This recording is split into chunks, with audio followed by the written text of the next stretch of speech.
Yep. Really going to dive into important topics here. Classic blue suit. I got a whole bunch of blue suits and white shirts, and Yep. then I got jeans, white shirt, bomber, and sneaks. And every day in the morning, my guy Connor texts me and says, "You got to wear a suit, or you get to wear your bomber," and that's how I There you do it. go.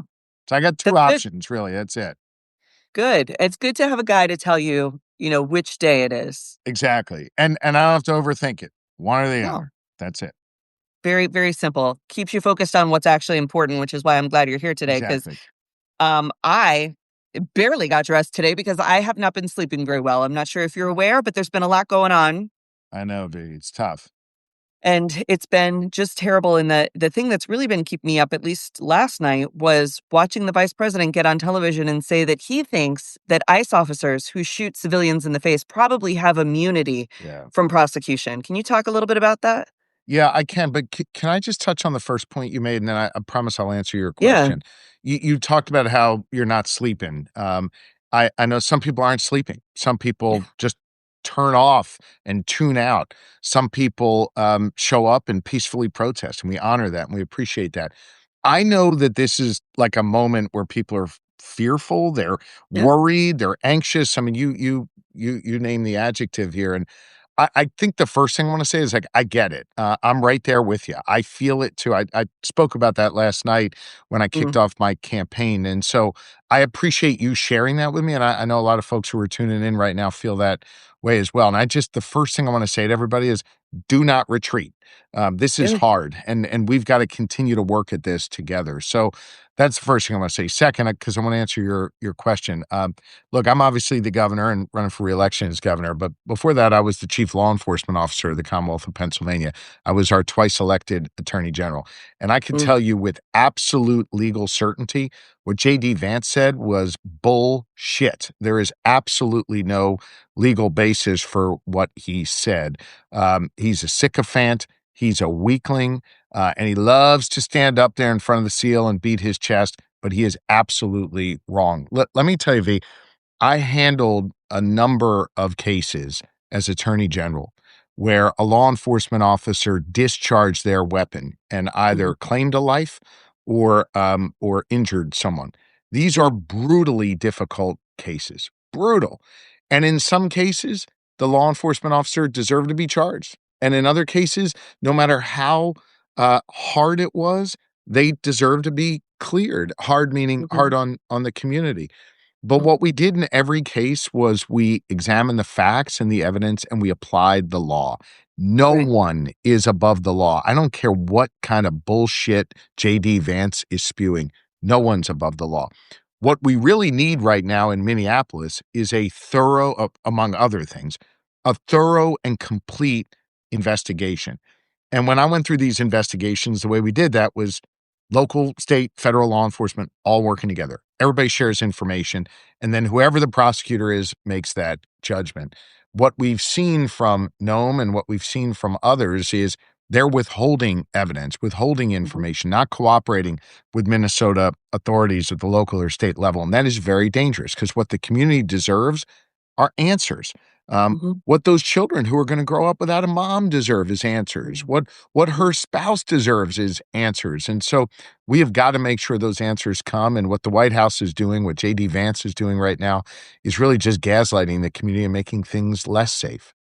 It's so undermining, so shocking, so vile and disgusting that within minutes of this tragedy occurring, Kristi Noem is out there in a camouflage Um, draped podium, like yeah, doing her cowboy show, and she's like, "Nope, he did exactly what he's supposed to do, and that's what he's trained to do." And I'm like, "You didn't even take a second to right. look," and that's what is getting to me is like, have these people gotten so far into the cult thinking of Trumpism that they have lost all humanity and touch with decency? They are profoundly and pathetically weak people. And do you know Mm. why? Especially because with JD Vance, they know better, V. They know Right. better, but they're too damn cowardly to speak up. They're too damn cowardly to actually do the right thing. Let me explain what the right thing looks like in an awful situation like this, where the people who are in charge take a pause, take a beat, Mhm. understand the pain that's coming from the community, understand the concern that's coming from law enforcement, right? They got a tough Mhm. job to go out and keep Sure. people safe and try and bring down the temperature, conduct an investigation, and be able to present those findings honestly and forthrightly to the public. And when you present those findings, I can guarantee you some group of people will be upset by that. Mhm. But Mhm. if you can get everyone to respect the investigation, respect that you took it seriously, respect that you worked hard to uncover the truth, then you can restore some trust and faith and confidence in the community again. Instead, what we're seeing this, in many cities.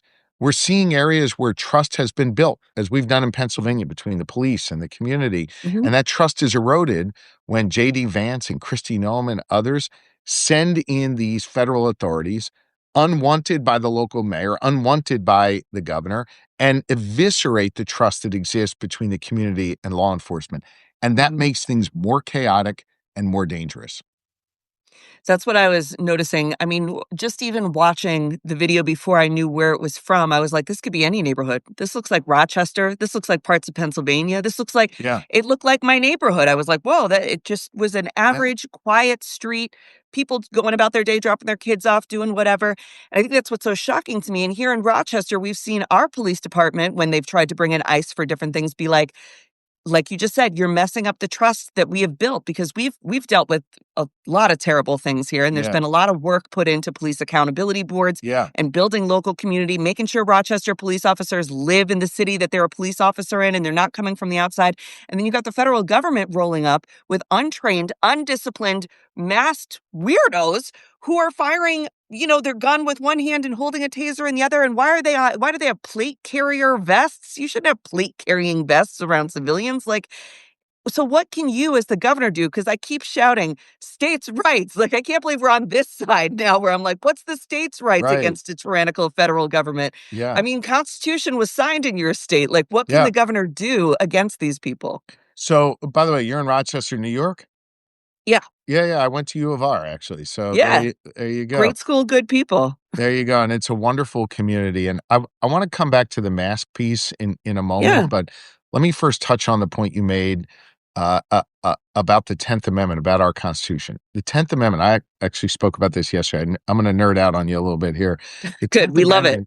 Amendment reserves significant authority to the states and Right. guards against federal overreach, and the way our system works is when the state and the federal government work together. Right now, you have the federal government trying to impose its will on states. I can tell you, without getting into details, from a Pennsylvania perspective, we are preparing. We have been preparing for months. We've done tabletop exercises. We're engaging with our local communities, local stakeholders, local law enforcement. Our state police and other state authorities are ready. We're prepared from a communications perspective. This is hard stuff to know Mhm. that you're gonna have to not have your federal what should be partners working with you, but instead working against you. And I wanna Mhm. take the mask issue as just one example. You rattled off a number, but I think this is important. We have in the Pennsylvania State Police and I would presume the Rochester Police and other local Yep. police authorities near you have similar things. We have very, very clear rules as to when law enforcement can mask their identity, when they Mhm. can mask their face, how, if they are undercover, they need to present themselves, or whether they should be in uniform. What you're seeing from ICE in these other cities is in many ways, maybe not a violation of their practices under Kristi Noem, but what would be violations of state police or local police. Mm. And that is yet another example of how it makes people less safe and more scared and erodes that trust that exists in communities that local and state police work so hard to build. Mhm. You're absolutely right. I mean, it just escalates for people. Like, when you can't see someone's face, you can't read their expressions, you don't know what's going on, it's gonna escalate everybody's tensions and make it worse for everyone, as we've Yeah. seen. I wanna move on just quickly to another issue, that I'm wondering, like, from a governor's perspective, how are you gonna handle this? We've seen, Trump go in and do whatever he did in Venezuela without telling even Congress. He told the oil executives, but not Congress. If he ends up in a war with Venezuela or in a war for Greenland or wherever, he's going to call on the sons and daughters of Pennsylvania to go guard those oil fields, to go into those zones. And he promised us no more wars. Like, as the governor, how are you kind of dealing with that fact that he could be, putting your people in danger? One of the most serious and solemn responsibilities I have is as commander in chief of the Pennsylvania National Guard and deploying the Guard to missions either here at home or around the country or around the globe. So I take this responsibility very, very seriously. Let's talk about Venezuela. There's two things that I think we need to stay at the top. Number one, and this frankly should be beyond question, Maduro is a bad dude, like a Sure. really bad guy. He Hmm. suppressed his people. He was, part of narco trafficking. He violated human rights. He's, Killed journalists, the whole absolutely thing. Yeah, a everything. bad guy. And it shouldn't be hard for anybody to say that. Number one. Number two, our military did an extraordinary job. Whether Hmm. we agree with the president, disagree with the president, obviously you and I disagree with the president.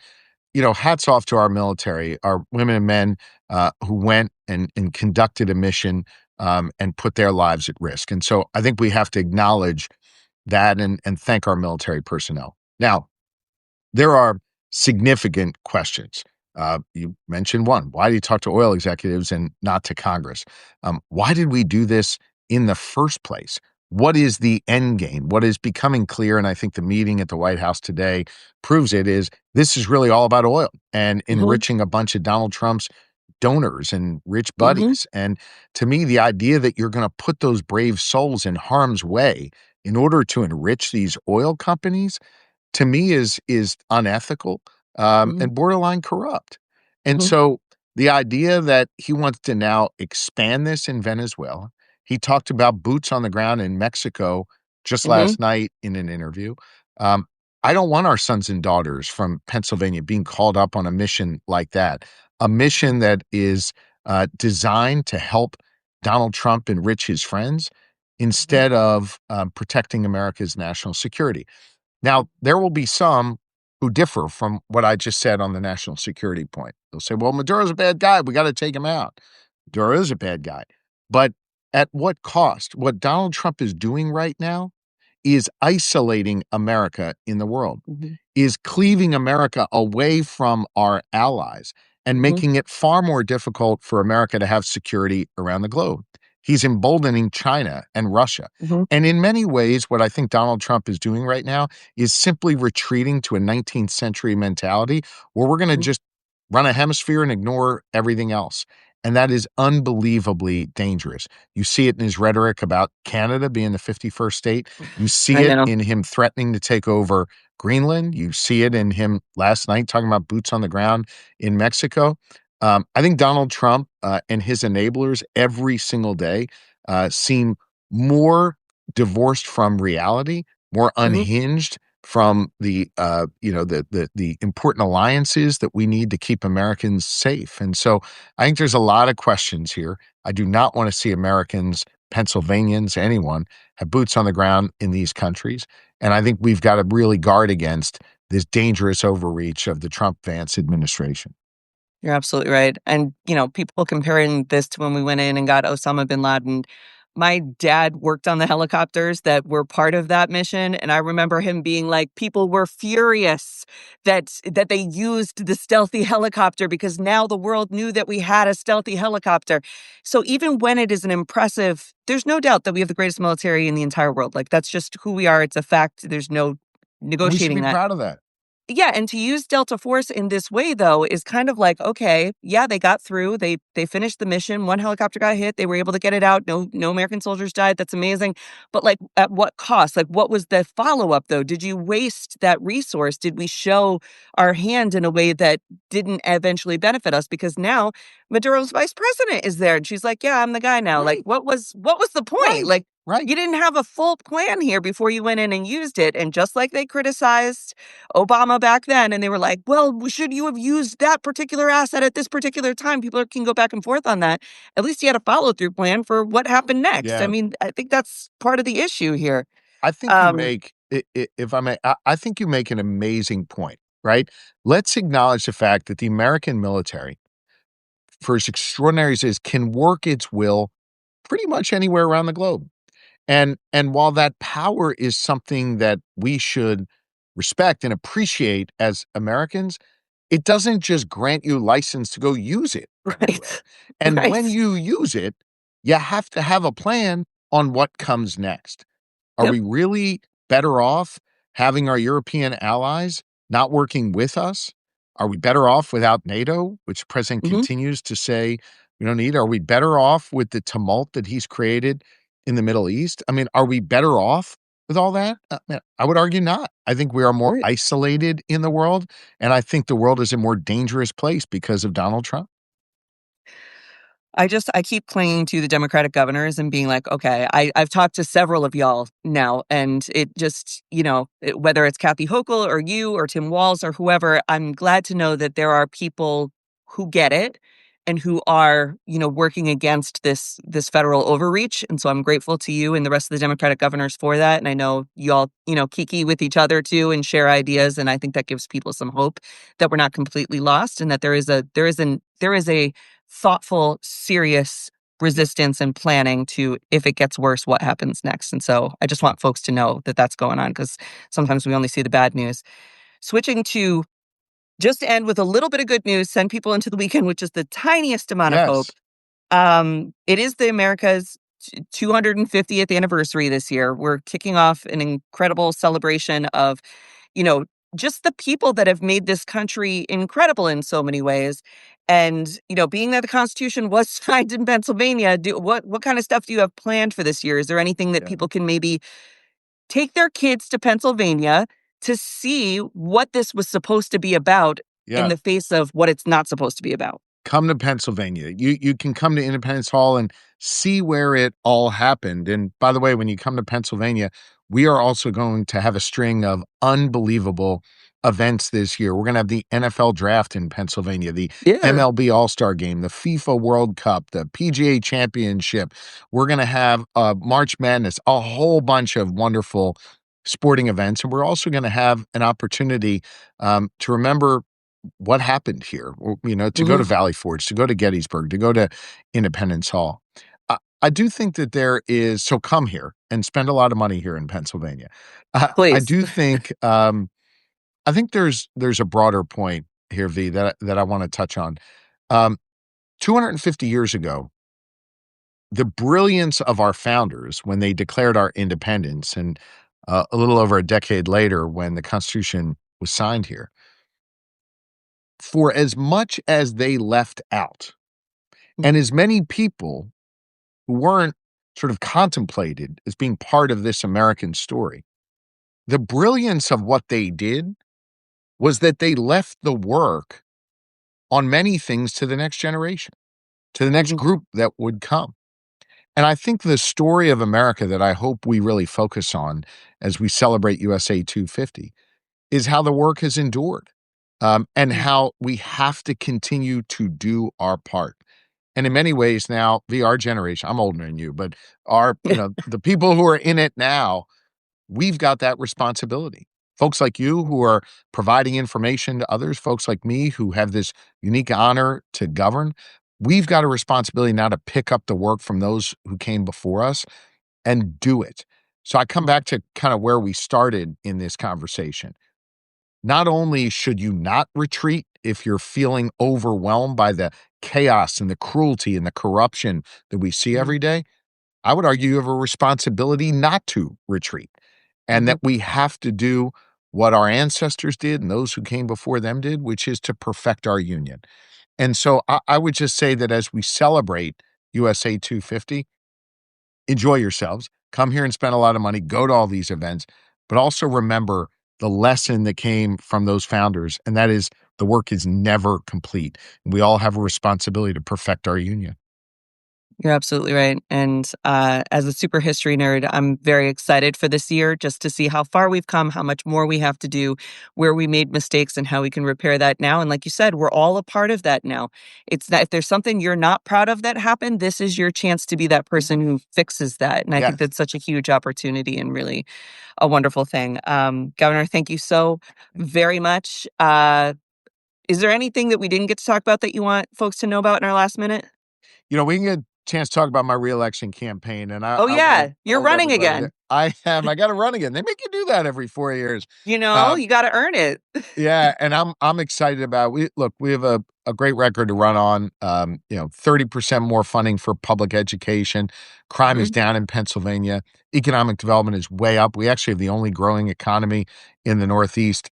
Really good stuff is happening. We're protecting our fundamental freedoms, and they lined up yet another extremist to run against me, wants to take away abortion rights, your right to vote, a whole lot more. And so I'm very, very confident in our ability to both prosecute the case in this election and win it again if folks get out there and vote. I just want to remind people how important these governor's races are across the country, especially here in Pennsylvania.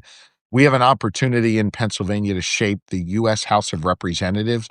Yeah, We have 4 competitive congressional races in our Commonwealth that could determine the balance of power in the U.S. House. There's a whole lot going on here in Pennsylvania. I'm looking forward to both continuing to do my work as governor, continue to push back on the federal overreach, and making sure we make the case as to why we not only deserve another term, but to lift a whole lot of people up with us in that process. So hopefully I can come back on and we can talk about that stuff in the yeah, future.